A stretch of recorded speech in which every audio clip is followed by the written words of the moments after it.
Ito na naman ang kakaibang pakiramdam. Yung init na hindi ko mapigilan. Bakit ganito nahihiyaman ako ay hindi ko maitago kay Kuya Boyet ang pag-iinit ng katawan ko. Mas lalo pang humigpit ang pagkakaakbay sa akin ni Kuya Boyet. At alam kong ramdam niya ang init ng balat ko. Bahagya kasi niyang hinimas ang palad sa braso ko.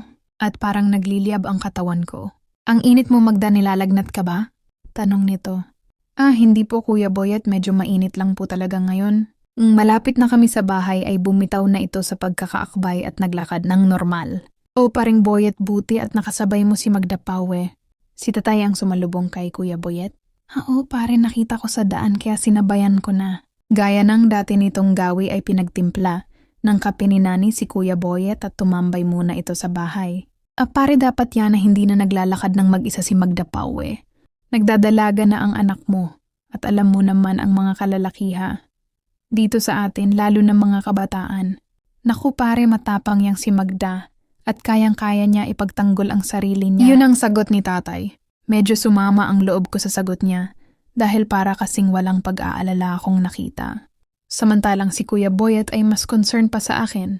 Naku, mahirap magpakasiguro pare, mabuti na yung nag-iingat. Dadalasan ko na lang ang punta ng ganito oras at sasabayan ko si Magda. Para naman ligtas siya sa masasamang loob.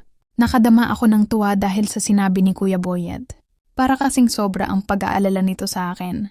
Feeling ko ay maaalagaan niya ako kung sakaling magkaroon kami ng relasyon. Relasyon agad ang nasa isip ko noon. Ewan ko ba, pero ang bata ko pa noon. Advance na ako mag-isip.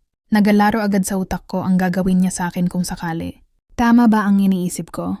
Tama ba na isipin ko agad ang mga bagay na iyon? Baka mamaya ay maalahanin lang talaga siya. Ni hindi nga siya nanliligaw sa akin at isang beses pa lang kaming nagkakasabay sa paglalakad. Gabi na nang makarating ng bahay si Kuya Boyet at gaya ng dati ay muli-muli ko na namang nadinig ang mga ungol ni Nanay. Pero sa pagkakataong yun ay hindi ko na sila sinilip. Hindi ko na inintindi ang mga sinasabi ni Nanay dahil ang nasa isip ko noon ay si Kuya Boyet at ini-imagine ko siya sa aking silid ng gabing iyon. Hindi ko alam pero bakit sa dami ng lalaki sa lugar namin at may kaklase rin naman ako na gwapo. Pero si Kuya Boyet pa ang naiisip kong gawing imagination kapag nais kong paligayahin ang sarili. Siguro dahil siya ang madalas nasa bahay at lagi kong nakikita. At lalo pa ngayon na nagpaparamdam siya ng pag-aalala sa akin. Hindi na lang pagnanasa ang nadarama ko kundi may kasama ng paghanga. Paghanga dahil sa pagiging concern nito sa akin. At syempre dahil sa taglay rin niyang kakisigan. At eto naman nga ang katawan ko. Nagiinit na naman at nagpapantasya.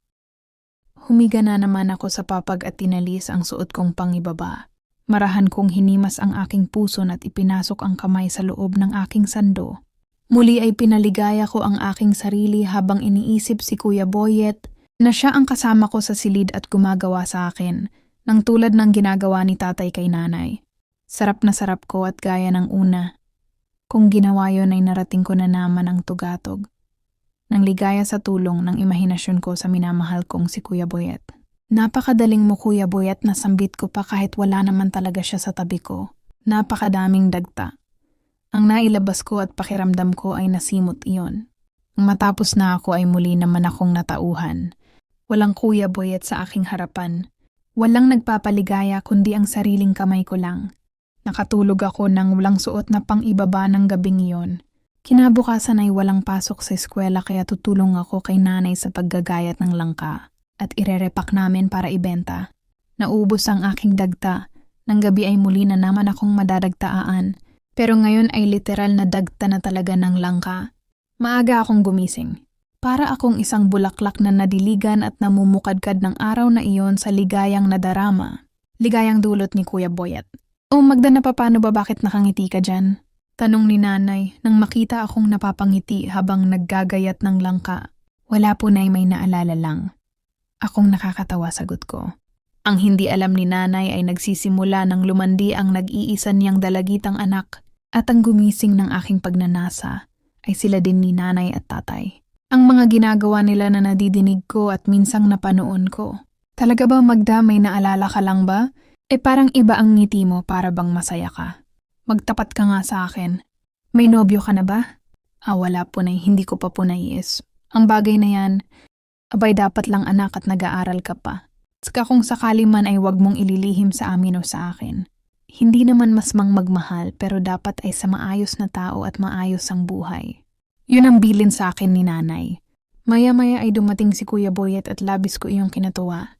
Kuya Boyet at sambit ko sa pangalan nito na ikinagulat ni nanay. Dati na nga naman kasing dumadating si Kuya Boyet. At ganun oras din pero noon ko lang ginawa iyon.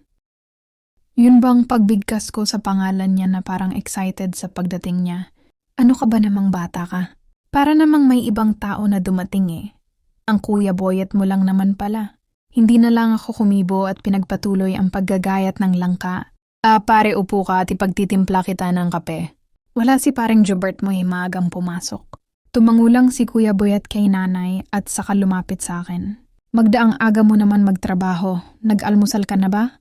Hindi pa Kuya Boyet, pagtapos ko na lang po dito ako kakakin. Aba akin na nga yan at ako na ang magtutuloy.